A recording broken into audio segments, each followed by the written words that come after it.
In example 3, we're going to do a little bit of investigating. You can pretty much put your pencil down. I think if you were to write this, you wouldn't make any sense out of it. I really can't when I look at what happens. So I'm going to try and explain what's happening here. So just listen.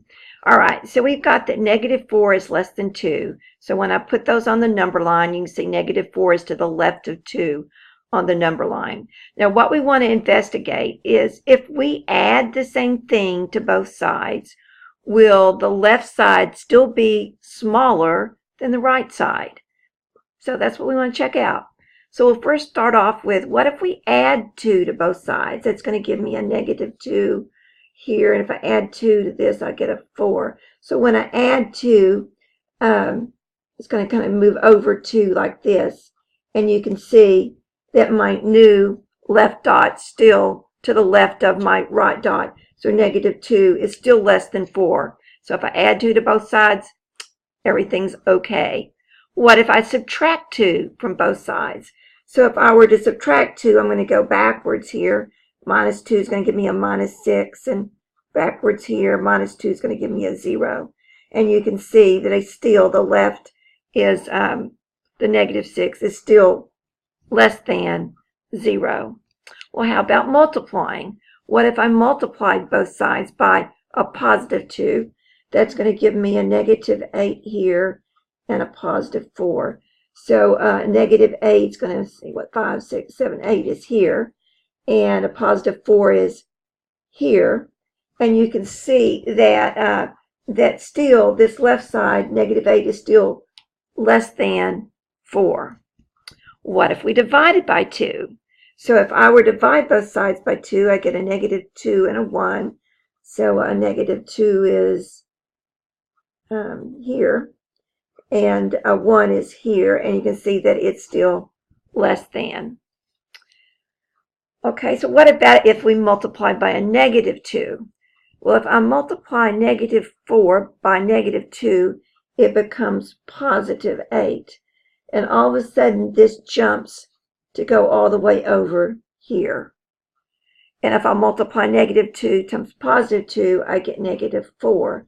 And this is going to jump back here. So they're flipping spots. So now 8 is actually bigger than -4. So you can see that when we multiply by the negative, that our inequality sign turned its direction. It reversed its ways. All right, so what about if we divide by -2? If I divide this by -2, I get +2. Divide this by -2, I get -1. So my -4 becomes 2, so it goes to here.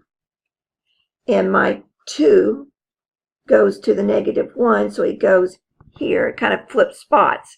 So when we look and compare them, we see that now 2 is actually greater than -1. So again, that inequality reversed itself.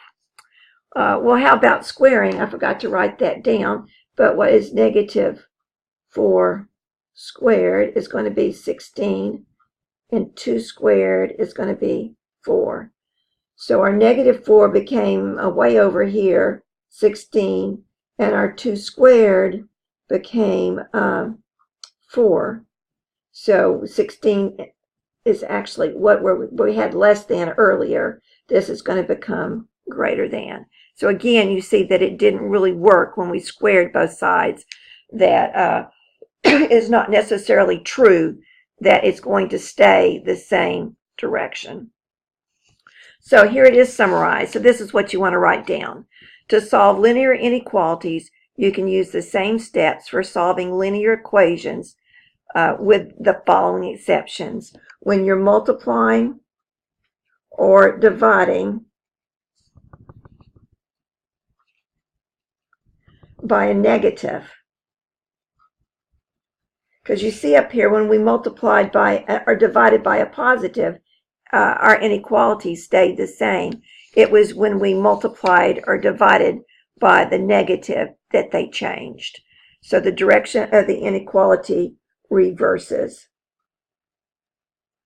There may be times that I also say flips on this, but one of those things. So let's go ahead and just do one example before we pick up our next set of notes. So to solve this inequality, I want to solve it to get an x on the left side. So I'm going to first add the 1. So I'm adding to both sides. So I'm left with 2x. It remains less than, and 9 plus 1 is 10. I'm going to divide by a positive 2, which also does not change the inequality. So x is less than 5.